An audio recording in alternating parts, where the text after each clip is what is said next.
Warning, this podcast contains explicit sexual language and should only be listened to at work if you're looking for an excuse to connect with your HR representative.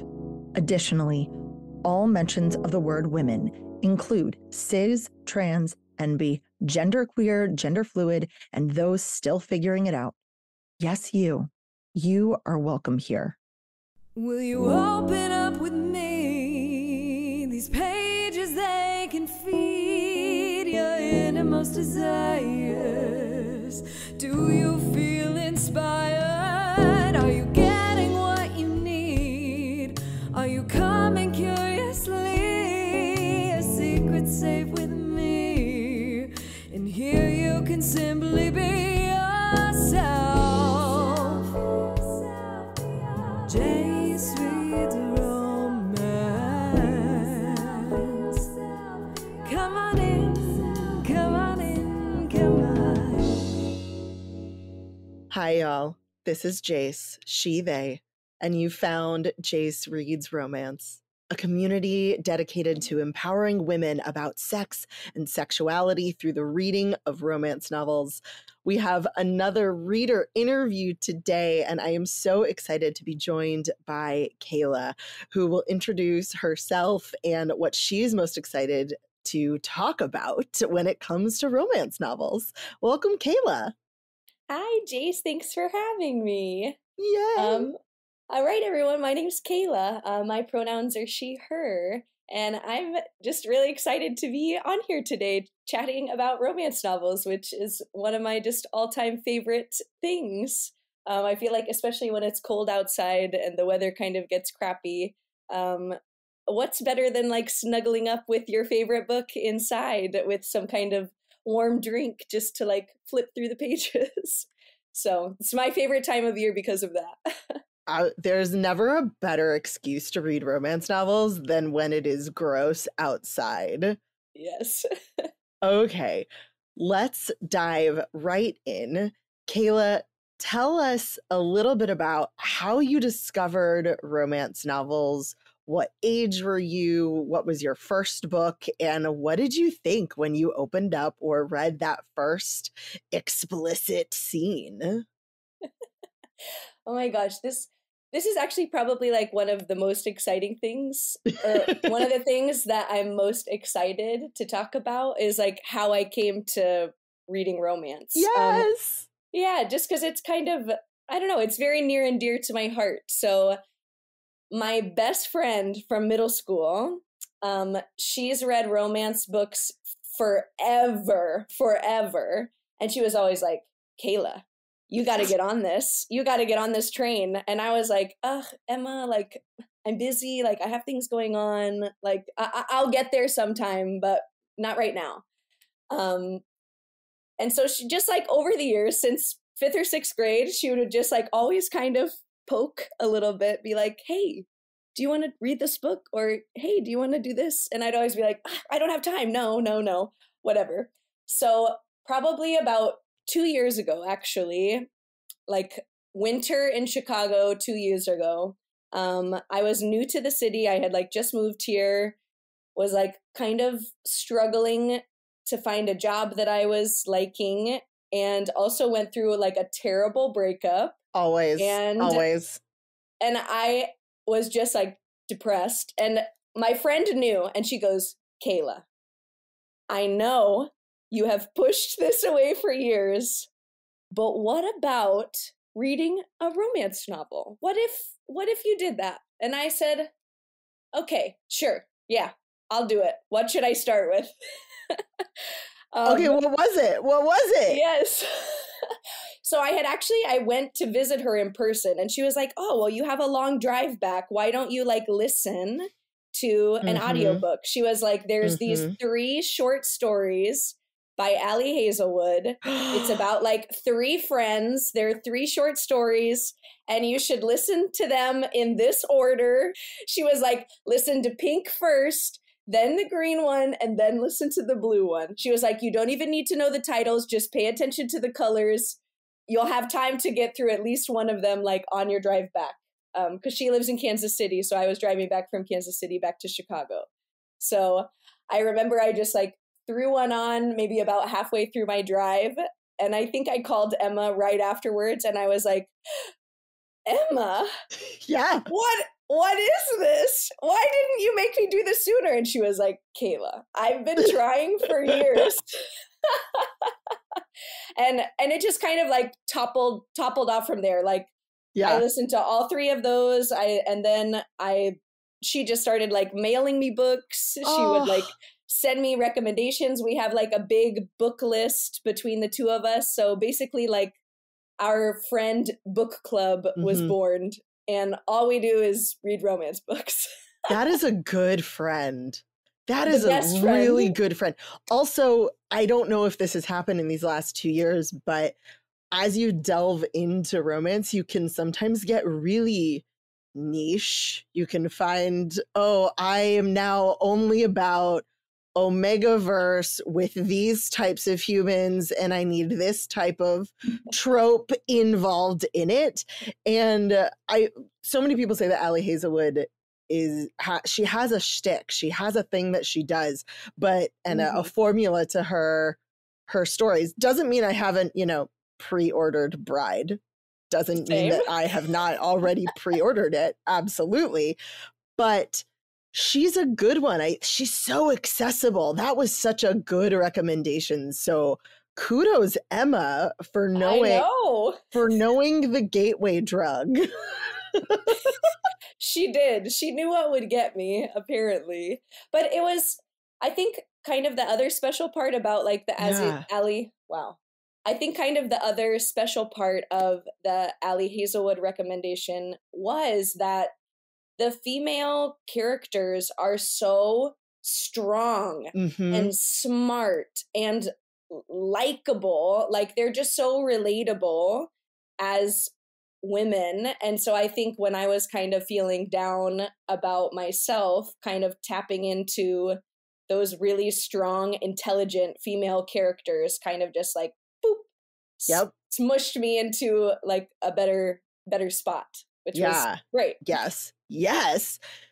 With your introduction to romance, were you a reader at all before this time, before these books, before this friend book club started? Yes and no. Like I've always loved reading, and when I was younger, like I would power through books so fast. And then I feel like starting college and like end of high school, life gets busy and then you kind of forget about the things you really like to do. So I had always enjoyed reading, but I think sometimes it kind of took a back burner to other things when stuff kind of was when life lifed all over you. Exactly. Yeah. But pandemic times, actually, I started reading a lot more. And that was when, I don't know, I think I was reading the books that I like thought I should be reading. Like, tell me about those books. Like some self-help books or some like, I don't know, some stuff that I was like, yeah, somebody told me that this book was good and that it would be good for my insides. And I was like, okay, yeah, I'll read it. Yeah. And I just remember struggling to get through the books. And I was like, God, I love reading. Like, why is this so hard? Like it feels more like a chore instead of like something that I want to sit down and do for hours. Yes. And life is really, I'm not knocking self-help. There's an entire shelf of personal growth, especially with what I do geared toward relationships and sex and things of that nature. But there is also something to be said about reading the things that speak to you and aren't telling you what you should be feeling. You should enjoy what you're reading. And we've all been there. We've all read the books that we're supposed to read, or, you're in a new relationship, you need to read the 5 love languages, or you want to start a business, you should read We Should All Be Millionaires, or The Secret, or whatever it is. You've discovered Oprah. And those are great books, and they can be incredible, but they might not speak to your soul. And that's also okay. Okay, so we've had a history of books that are supposed to fill you up and but left you cold. Now we're moving into romance novels. Had you ever read, and especially because here at JC's Romance, we talk about the explicit sex of romance. So had you ever read explicit sex before you listened to Allie Hazelwood? No, I had not. I remember being in the car when I think like, cause like it's the chapter, like the chapter comes in like hot and heavy. And I just remember it starting. And I think I had about 15 like audible gasps. And I was like, I love this. I almost think like, I think maybe like halfway during the first like explicit chapter I was reading, I either like stopped or like called Emma and I was like, hey, are all of them like this? And she was like, well, a lot of them have different spice levels, so you can like kind of decide what you're into. And I was like, okay, well, I like this. This I like. Yeah. I said, I like the chili pepper books. Let's go for those. And it's funny you say that because, and I don't know if this has changed, but when I found Allie Hazelwood, because she hasn't been around that long, let's be very frank, she hasn't been around that long. I have been reading romance novels for several decades at this point. So by the time I got to her, I was like, this is a nice level 2 out of 5 for me. But I can also imagine, having never heard that, thinking that must be a 4 or a 5, and being thrilled and scandalized and titillated about that. Having a few more years of reading under your belt, where do you find yourself leaning? Is that still like your level of intimacy that you're looking for, or do you crave more, or are you someone who runs the gambit and you can find just as much enjoyment in a 0 or 1 as you do in a 4 or a 5?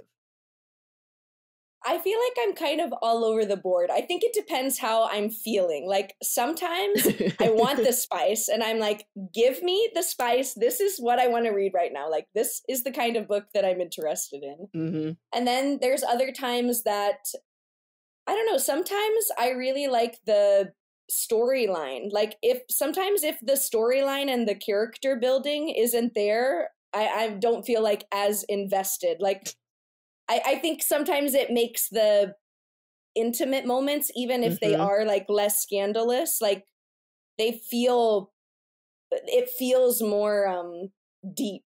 They're more this is something to be said, that there is smut for smut's sake, and then there is smut that moves you. And if the smut is written poorly, then you don't care. And if the lead up to what might just be a kiss or even a fade to black is well written, you might need to fan yourself by the end of that. So yes, there are different levels. And even if you're someone who reads a 5 periodically or most of the time, you can get that much, and you can get enjoyment from a really well written 1. And thank you for that, because sometimes it feels like, as a reader, I mentioned you get yourself into a little niche and you're like, this is what I like. Sometimes it feels as though, am I allowed to go back? Like, now that I've hit level 4, level 5, am I still a romance reader? Am I still a spicy romance reader if I enjoy a 1 or a 2? I think definitely yes, because it's like just a different level of intimacy, right?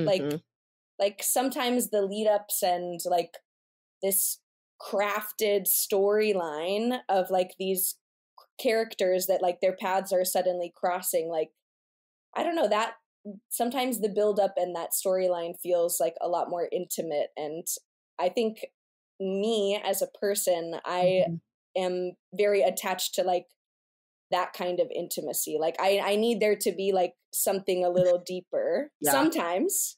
And sometimes it's just smut for smut because there's something in the Scottish Highlands and it needs to be discovered. I don't know. Always. Always. I will never turn down a Scotsman. Me either. Ever. Okay, so I feel like we said her name so many times. Ali Hazelwood was definitely your introduction, but what were some of the other books, especially in that beginning period where you dove into romance, that really made you feel like this genre was for you? Yeah, so Ali Hazelwood, we started on strong, but then I read all the books and I was like, well, what's next? Who's next? So, like I said, I have this big book list with my friend Emma. And so like, she's always adding new things, but Ali Hazelwood was where we started. And then she was like, maybe you would like something with like a little more storyline, a little more character. So then we moved into Emily Henry land, which I adored. All of them. Except for the last book, I wasn't as big of a fan of Happy Place, but it was so good. Just not my favorite of the others. Which one is your favorite? Oh man, Book Lovers, I think. Right. Yeah. That's mine. Well, it was so tropes. I love the tropes. Like, it was so great. Yeah, my friend Emma and I talk about this a lot, like the tropes. We love enemies to lovers. We love like close proximity. We like all of the tropes. I'm here for. Oh no, there's only one bed. This is such a good one. Oh no, we somehow have to snuggle in bed together. It's one of my favorites. There's one bed. I know it's Steffi. I know it's Steffi's. Okay, so Ali Hazelwood, Emily Henry, what Christina next? Lauren. Christina Lauren, yep. Delightful. The Unhoneymooners, I think, was the first one I read of hers. I think I've only read Love and Other Words of hers. That's the only one. That one I read recently, and I don't think I've ever cried so much from a book, but it was a lot. It was so good, but that one was a trip. That was a different mood to be in to read. That's a good example for me of a book that is particularly light on spice, but I felt so moved by when reading that book. Like, I was invested in them, and when they finally got together in both storylines, I was so excited and thrilled to be there that I didn't care that it was like a 2, like 1 or 2. I agree. Yeah. I agree. I was like, this is so heartfelt. I don't care that there's no spice. The next book I read, then we'll make that one a spicy one. Yeah, 100%. It was such a good one. It was a good one. Yes. Well, you should read a few more of Christina Lauren's. Roomies was also very good. Broke my heart a little, but brought me back. Clearly you didn't stop. I didn't stop.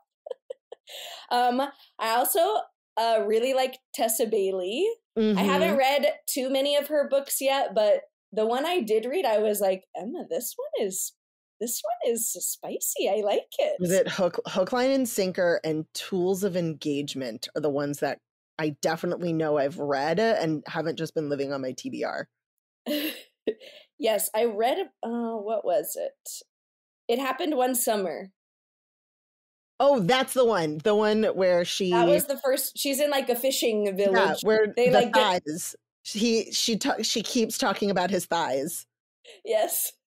There's nothing wrong with that, but that's what I remember from that book is her appreciation of the MMC's thighs. We love it when they can talk about the thighs, a little glute action, little nice booty. We love it. Listeners, by this time, the forearms episode will have been out. So if you haven't gone and listened to Seffi and me talk about forearms, just scooch on back when you're done with this. I think I will be doing that as well. Sephi is currently dying. Oh my gosh. Okay, so we've talked about how you started. We talked about authors that really made an impact at the beginning. How have you evolved, and what do you look for now as a romance reader?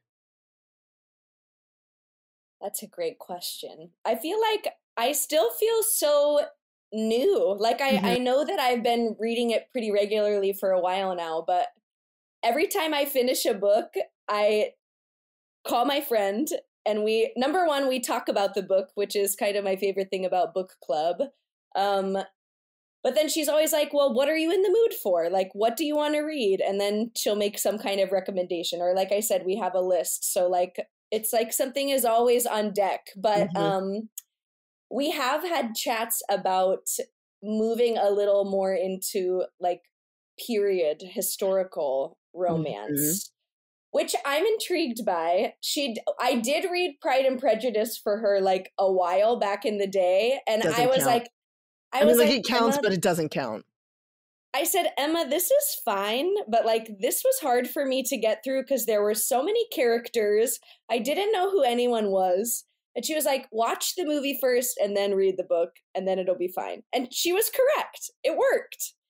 But since then, we moved modern and I've really been loving the kind of like modern flair and like all the different varieties, like the spicier or the, I don't know, the more character driven, not as spicy. But I would be intrigued. I would be intrigued for another historical romance. I feel like there's something that could be exciting about the stolen glances or like the back of the hand brushes. This is so, oh man, because I love anything with a corset. Sorry. Yes. Anything with a corset is just, you're going to have my heart. It sounds like you've stayed very contemporary in your reading, and I love that. There's so much available in that contemporary world that runs the gamut of tropes, of types of relationships, of types of sex, even if you're sticking, even in the vanilla worlds, like there's been a shift in the sex that's been written, and I hope that you're sticking with like the good stuff. But when you're moving into period pieces, if you're moving into period pieces, I recommend ones that have a very modern feel and less historical accuracy. So the thing about something like Pride and Prejudice is it's a romance, and to us it's historical, but for the author it was contemporary. It was written at the time about her peers, about her peerage. So it doesn't have that same feel like I'm literally looking around. So Bringing Down the Duke does, which not historically accurate at all, but a great one. Or Always Be My Duchess. Write this shit down. Also, this will be in the show notes. I think these are both on my list already. Probably in that they are fairly well known in the historical, but they have very modern feeling women. Another good one is The Wisteria Society of Lady Scoundrels. It's not really historical. It takes place kind of at that point, but there's magic and flying houses, and it is very, very tongue-in-cheek funny. I love that. And that will be very different than something like A Rose in Winter, which you probably would never have on your list, but is one of those books from the 90s that everyone read. It also is A Rose in Winter. A Rose in Winter. I have it. It's like 80,000 pages long. Oh my God. Look at this. It's a teeny tiny book. Like, look at the girth on this book. That's a girthy book. Like, it's so girthy. It's so girthy for a teeny tiny book. But that book they're not modern women at all in it. There's some really well. I'll send you an email with more recommendations. Please do. I'm remembering now. Yeah. My friend also was like, how do you feel about ghosts? Ghost romance. And I was like, yeah. I'm intrigued. Amazing. So we did read my first like intel with that was the Dead Romantics. Have you read that one? No, it is on my TBR shelf on one of these. Ashley Poston. Yes, Austin? Ashley. Yeah, it was very good. I was like, okay, Emma, I questioned your recommendation on this because of how you prefaced it, but I liked it. She basically said, like, how do you feel about ghosts? How do you feel about ghosts and sex? And I was like, at the same time? Or what do you... Isn't that a Kesha song? Maybe. Like I feel like there's a Kesha song about like ghost sex back then. We have evolved. All right. Yeah. Now, if you would let me, I would love to turn the questions to a little bit more about putting romance into practice. So you've been reading these books, you've read sex scenes for the first time, you're delving in, you've got a nice array of contemporary romance giving you words, giving you life, or maybe that's just the phrase that I would use. How did it feel as someone who is a sexual human, and if you're comfortable, share your sexual identity with us, to experience sex in this different way through the written word? Yeah, so I feel like I'm very vanilla. I'm boring. I'm just like also a cis white woman, heterosexual. So it's like, okay, what sometimes I'm like, what ideas do I have to offer that are like more exciting than someone else? But I think part of reading romance has like made me more comfortable in my sexuality and made me like even more comfortable talking about it, obviously with my best friend, but like, I don't know, with other people who like are kind of intrigued when I say that I read romance novels. And I'm just like, well, like, I don't know, it's gotten me more interested in like wanting to try new things, or like, I don't know, if I'm at home alone by myself and I read a spicy chapter, I'm like, well, if I wanted to, I could go masturbate. That's totally fine. Why not? Yep. Why not? Fine. Yeah. So what were the things that maybe surprised you or made you go, I'd never even thought about that? I don't know. Sometimes it was almost the need or like the want to happen like right then and there. Because I think sometimes, again, like in vanilla world, or sometimes people think like, oh, well, like we only have sex in our bed at night and that's all. And so I think like sometimes diving in these books, it was like, okay, like, I don't know, it's the middle of the day, but we're just on a walk in the woods, and why not do it right here, right now? Like, that sounds great. Sure. So I think it kind of, I don't know, not that I needed permission, but I also like grew up in small town, middle of nowhere, like very conservative. So I feel like sometimes even like talking about sex was like, no, we're not doing that. Yeah. So I think this is kind of reading romance and delving into like different styles, or like just like reading sex in general has really made me feel more comfortable about sex and my sexuality and like what I like doing in the bedroom or in the kitchen or in the shower or wherever. Like, yes, it can be exciting and fun. Oh, if I had the ability to make sound effects, it would be a party sound effect right now.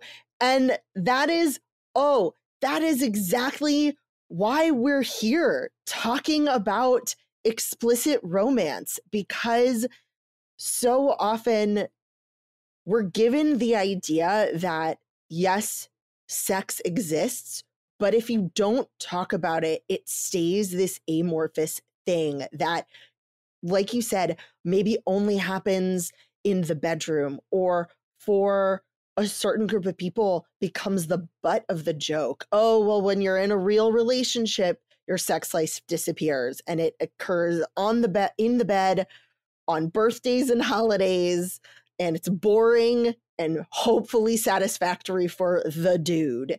And what I love that hearing from you is reading romance didn't necessarily change your sexuality.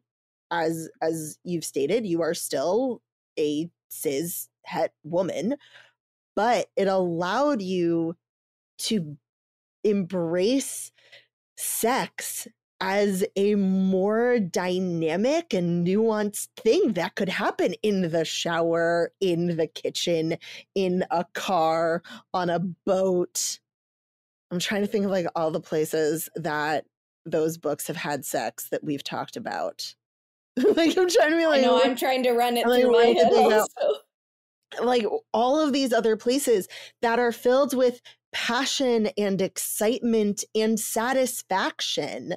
And if nothing else, I mean, do you feel like you deserve better sex now? Yes. Yes. Also, I feel like as I've gotten older too, like, I don't know, I have higher expectations in the bedroom. You know what I mean? Like, yeah.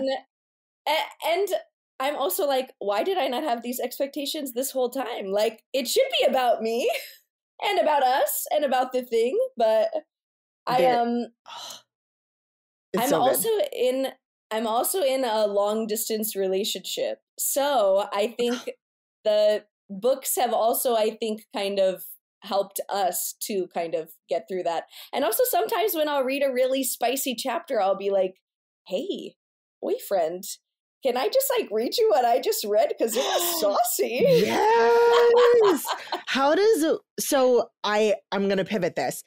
I think what you said is so important. Why didn't you have these expectations when you're younger? And part of it is that, and this is a big shift that I'm seeing in the world and in romance. And I am so glad that you are newer to romance, because it means hopefully you have not had to deal with the romance novels and the sex scenes that are like penis into vagina and orgasm immediately with nothing else, like at all. And but so much of romance has been written like that. And I think it made women feel like if that didn't happen for them, they were broken, or they just had to deal with it, or men were told that's how sex worked. And if your partner didn't, if you're having sex with women as a man, because, you know, not every man has sex with women, but if you're having sex with a vagina and they don't orgasm through the magic of your dick alone, it's not your fault, into the more nuance of sex and pleasure. And the fact that we should have these high expectations for ourselves, and also communicate to our partners that these are expectations. There's nothing wrong with your dick if it doesn't immediately make me orgasm through 2 thrusts alone. But what? Why? No, it takes 3.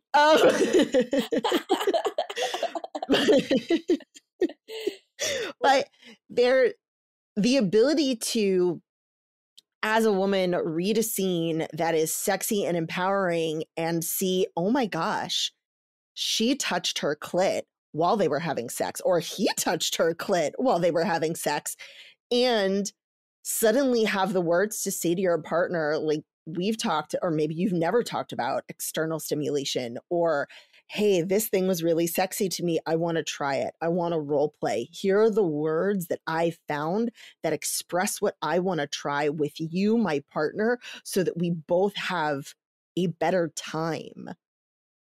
And oh my gosh, what did your partner think about? How did your partner handle all that in a bag of chips that I just threw in there? So funny. I feel like he was very he received it very well. I think at first he was like, "Oh, this is what you're always reading when you're on your little iPad, just like flicking through the pages, boop boop boop boop." And I was like, "Yes, sweetheart, this is what I'm reading." And he was like, "Oh, I didn't expect it to be like quite so explicit, but he was like, "But you like reading it?" And I was like, "Yes, I do. Yes, I do. But it has been fun too, because I think it sparked, because of the long distance, like whenever we do have the time together, like it sparked like, hey, would you want to try this? Or like, I have small boobs, and so I feel like I was like, I'm a disappointment to whoever is playing with these boobs because they're just small, they're fine, whatever. And I never really like thought anything about my breasts. And then I started reading these books, and there was a lot of like nipple play, or like they would just speak about like how glorious this woman's small boobs were. And I was like, damn, okay, my small boobs are glorious also. So let's investigate that a little bit. Yes, they are. Yes. Oh my gosh. Yes. Yeah, so I feel like it kind of opened a little gateway. And before, when I was, I don't know, like if I was like embarrassed by my boobs or whatever, but now I'm like, yes, okay, like he's sucking on my nipple, or like there's a little like titillation happening, and like I'm very into this now, and I didn't ever think I was before, but all right, notes to self. Thank you. And that just leads to, and so many people, if you're, I don't know if y'all have seen enough of my expansive flat chest to know that I am not well gifted in the bosom department.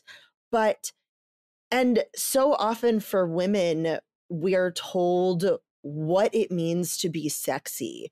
And I'm glad to see that it's changing and you're reading it and you're experiencing it. But I remember growing up, and Sephi, I don't know if you can speak to this because Kayla, I'm older than you. Like, we're just going to put that out there. Like, I'm a bit older than you.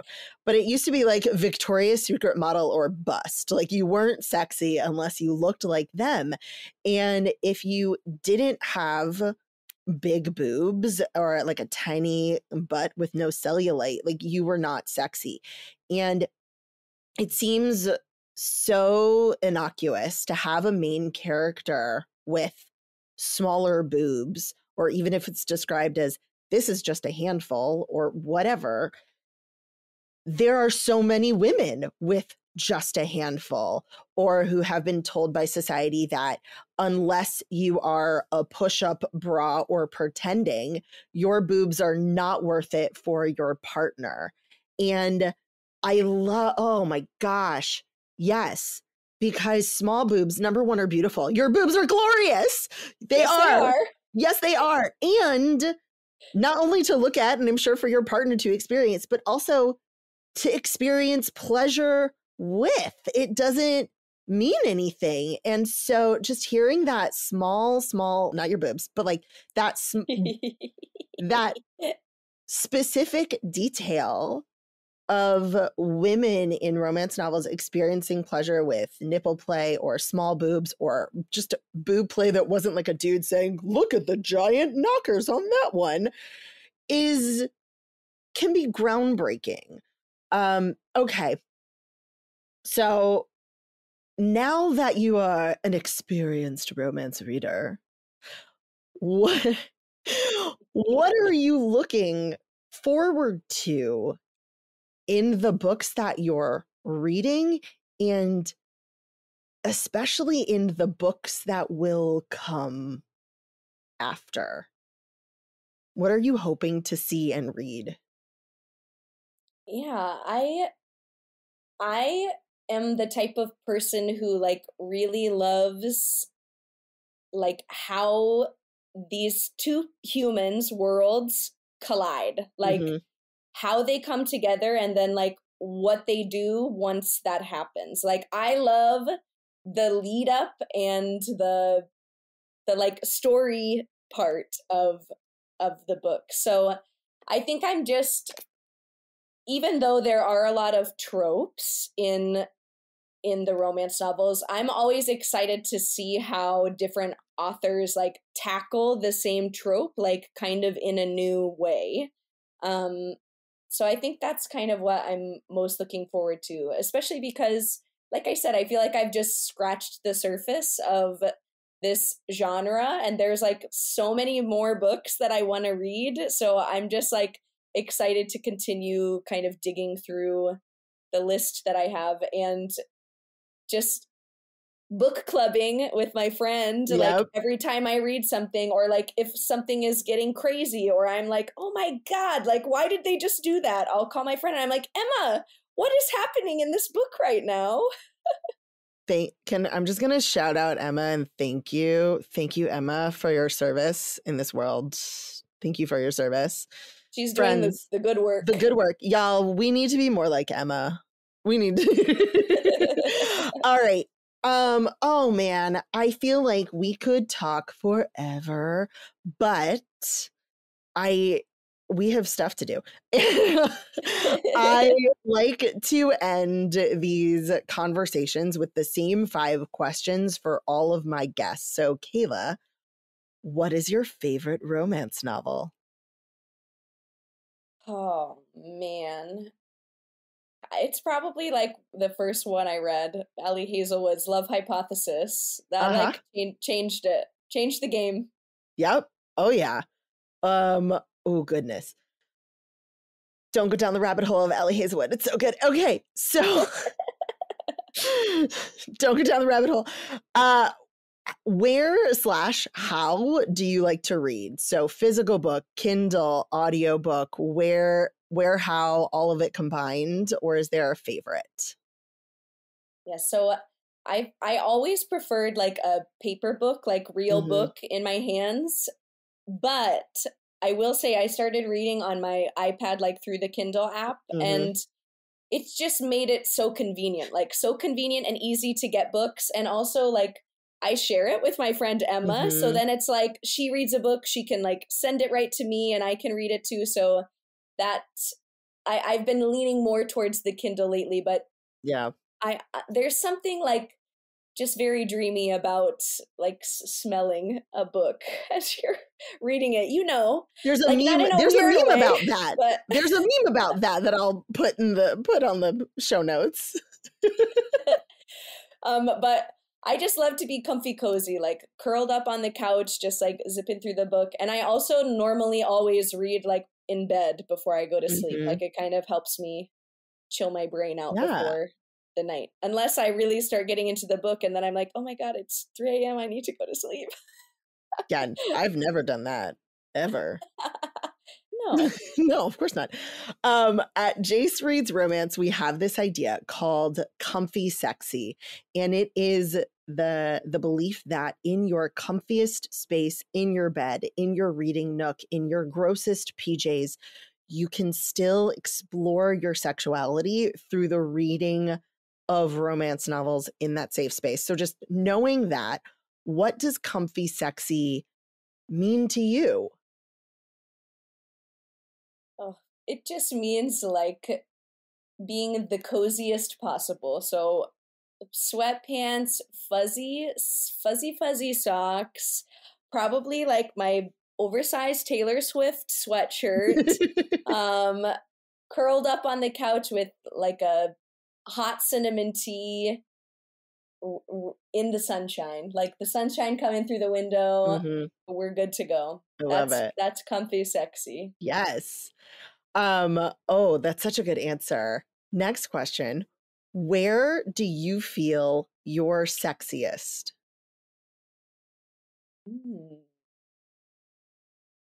I, as you know, am 99% of the time in yoga clothes. So I would say I feel my sexiest when I can like kind of shed that layer and wear something else. Like sometimes I like to call it my like normal people clothes. But like, yeah. I don't know, lately, like I'm just feeling incredibly sexy in like my favorite pair of jeans and like a slim fitting turtleneck. Like that's what I want. Maybe some kind of fun sweater too.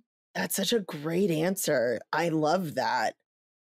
Ooh, I love that for you. Also, winter in Chicago, perfect time to wear a turtleneck. Exactly. Okay. In your final moments with our listeners, what is something that you want them to know? Like, what is your soapbox thing that you want to make sure our listeners hear out of your mouth? Read the book. If you have like reservations or you're feeling like, oh, like, I don't know if it's for me, I don't know if I'll like it, you're never gonna know unless you do the thing.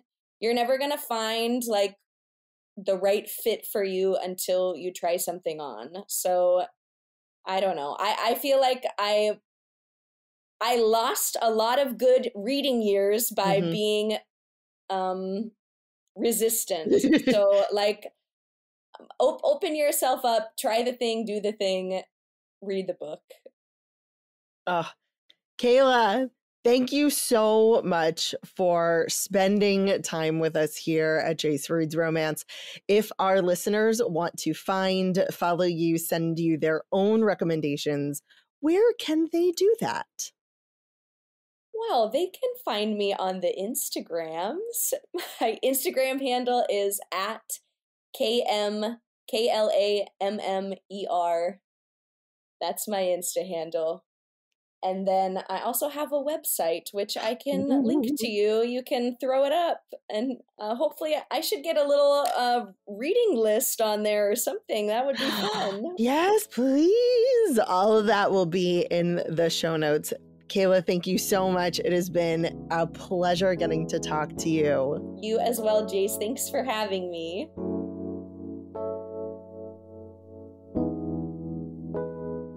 That's it for today, y'all. This has been a 3 Paws Productions podcast. Our producer is Seffi. Michael Achenbach is our patient editor. Our theme song is written and performed by Diana Weishauer. You can find show notes and so much more at jacereadsromance.com. That's JAYCE Reads Romance. Follow along on TikTok and Instagram at Jace Reads Romance.